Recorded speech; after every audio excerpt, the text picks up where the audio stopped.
Alright, welcome to another day, the final day of Ether rates for this season. We are taking on Zerker.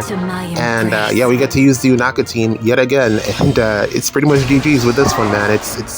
I really do wonder what I'm gonna do when I'm no longer able to use this team, because it's so good, man. Unaka is just insane.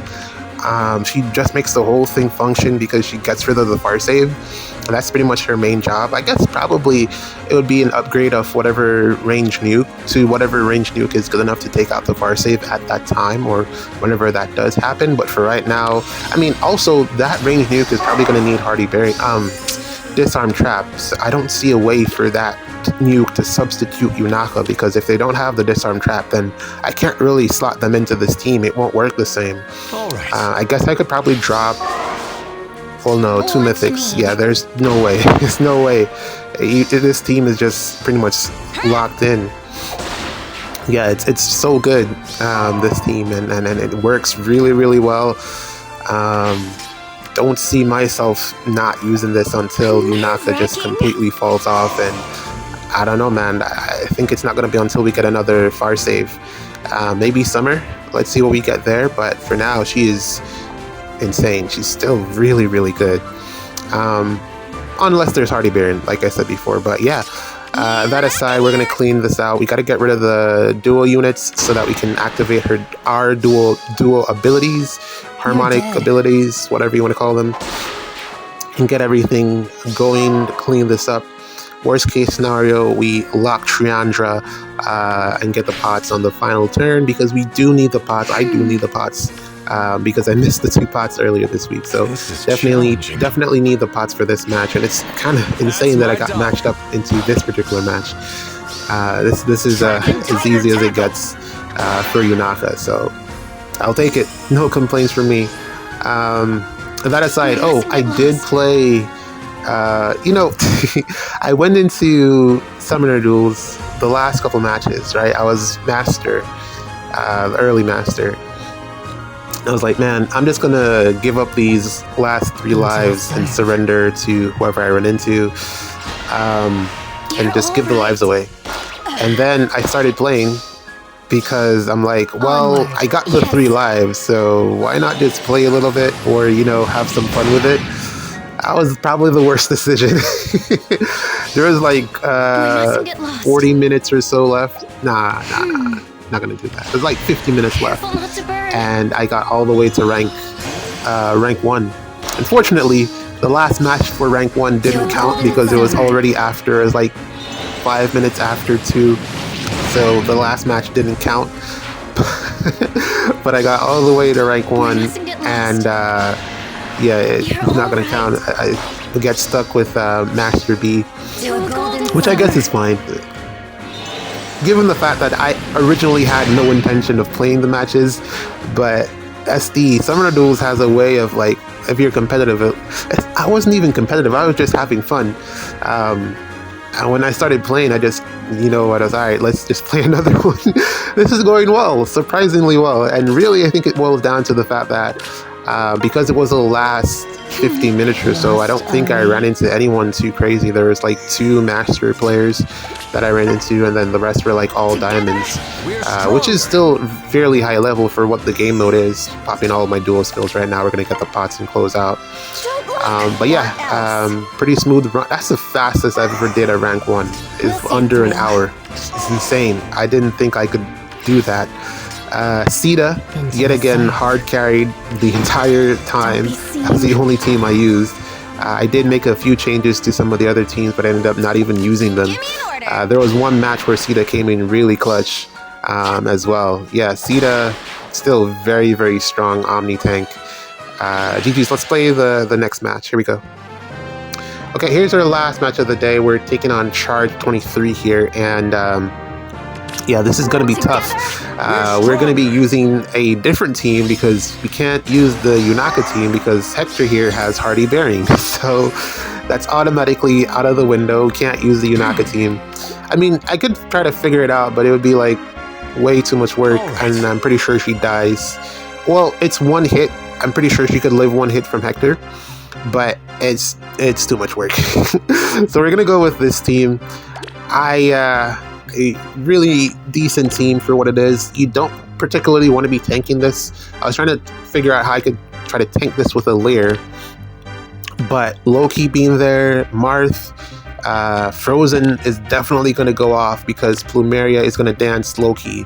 I just couldn't figure out, there was just no way to tank this, especially if Frozen goes off. There's no way any of my units are going to be, my tanks are going to be fast enough to live Felix and potentially Marth. I think Marth has a way to get down there, but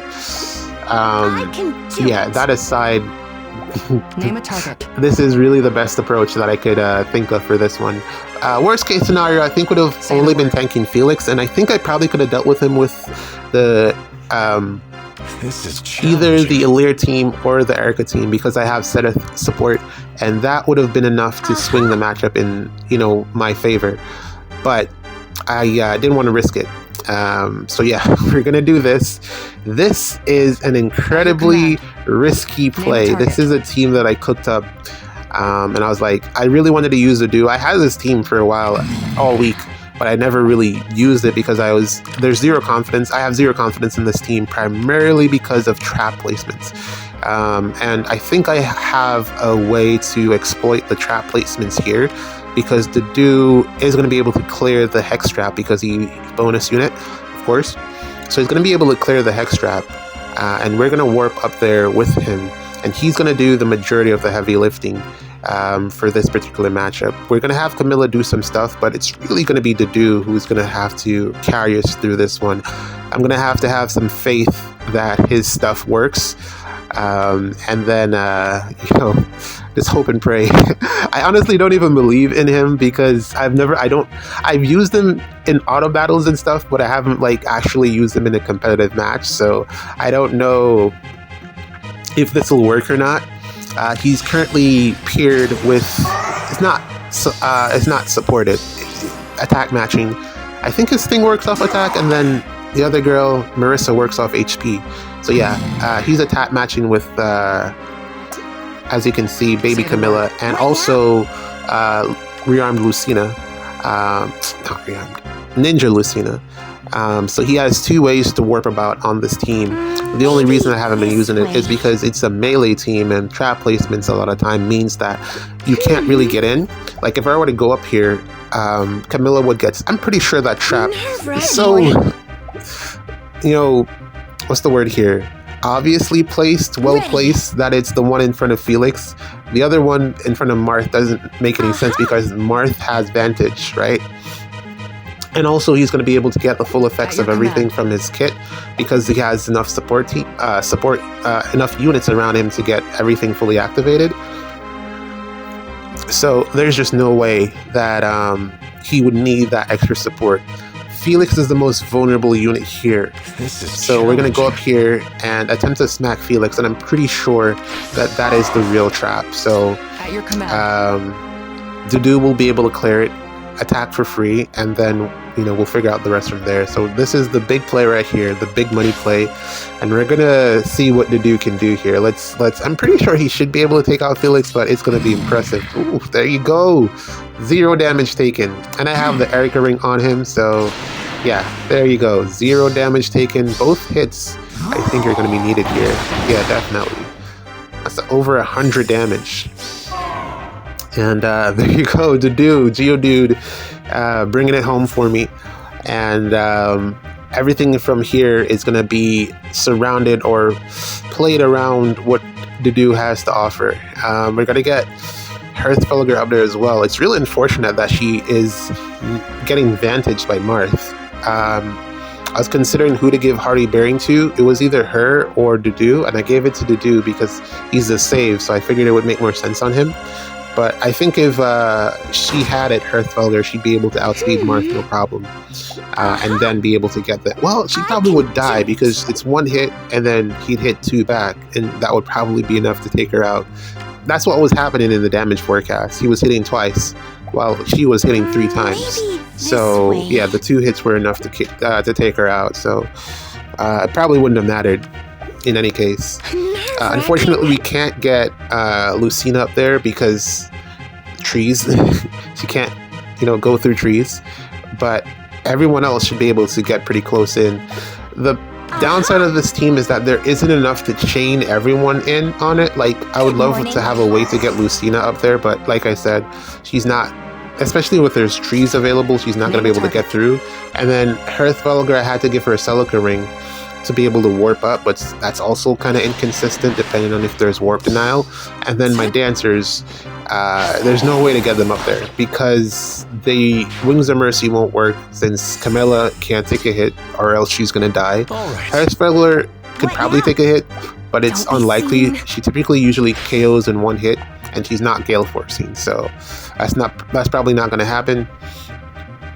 And then Dedue also probably not taking a hit either, or enough damage to bring him down to within Wings of Mercy range. So the dancers here are just to dance in the back and then hopefully make it work. And it seems to be going pretty well so far, but this is just the initiation. The hard part is going to be, or the interesting part is going to be to see what Dedue does if he's able to survive the combat against Marth, against Loki, unless I can KO Loki. I'm trying to figure out a way to get Camilla up here. I haven't figured it out just yet, but I think I'm pretty close to getting it done. It could either be Camilla or Dedue, but I think I need it to be Camilla because she's gonna Gale Force. And being able to take out 2 units instead of 1 is a big deal. So I think I can do it with Camilla. I just gotta keep thinking a little bit. And then we do the Dedue thing and see if it works. That's gonna be the idea. It's gonna be interesting to see, man. It's gonna be really. I've been getting some feedback that we could probably try to Gale Force. I should probably try to Gale Force with Dedue, but I think he's really just set up to be a far save. I think Gale Force armor is kind of like Edelgard's thing. I don't think we have enough units to get into that niche, or any other units that will get into that niche as well as Edelgard can do it just yet. But here we go. This is going to be the big play. We're going to get Camilla up here, and then we're going to take out 2 potential units because she's definitely going to get Gale Force in the first combat, especially because we have the 2 special. She has a special jump, and she's going to get a special jump from Plumeria as well. So we're definitely going to get Gale Force. And I think we take out Loki here since she's the only range unit, and it could be a problem if she attacks because of Flash, but that's good. Ooh. Vantage. Let's take Plumeria here, get rid of 1 dual unit, and then we're gonna see Dedue in action. But yeah, man, this was a real challenging map to think up a solution for. I had to put a lot of thought into this one. I've kind of condensed it down so that it's viewable, but it took me a little while to get through this one. But it was fun nonetheless. I think this was a really, probably more so because I'm actually awake. But yeah, this was a really fun match to play. We're gonna see if Dedue can do the save thing, and let's see how this goes, man. Here we go. Who goes first? Hell goes, not goes first, so that's promising. So yeah, Dedue is far saving Camilla, so it's good that, Hearthfelger was the one targeted here. I wasn't worried about her dying because she has a lot of damage. Ooh, here we go. 0, 4, 0, another 0. Yes, Sturdy Beast. Punch him in the face. Oh my god. So Dedue is doing the thing. He didn't attack Camilla, he attacked Dedue directly, which is interesting. And there we see Hell. Oh, Hell's going to survive here because of built-in miracle. Yeah, that was. Didn't it get splashed? I have no miracle on Hearthfelger. I thought it would have gotten splashed to her, but I guess she was too far away. But that was insane. The team works. That's good to know at least. Yeah, but I don't think I'm going to be bringing this back. I got the pots. Now let's close this out. There's no reason to get the pots. This is yeah, we've done everything that we needed to do. We don't need the pots. This is the last match. Let's just wrap this up and get out of here, man. It's been a fun match. GG's, man. Yeah, really interesting day. Rank 1 kind of ish in SD, and we get a really good match here in Aether Raids.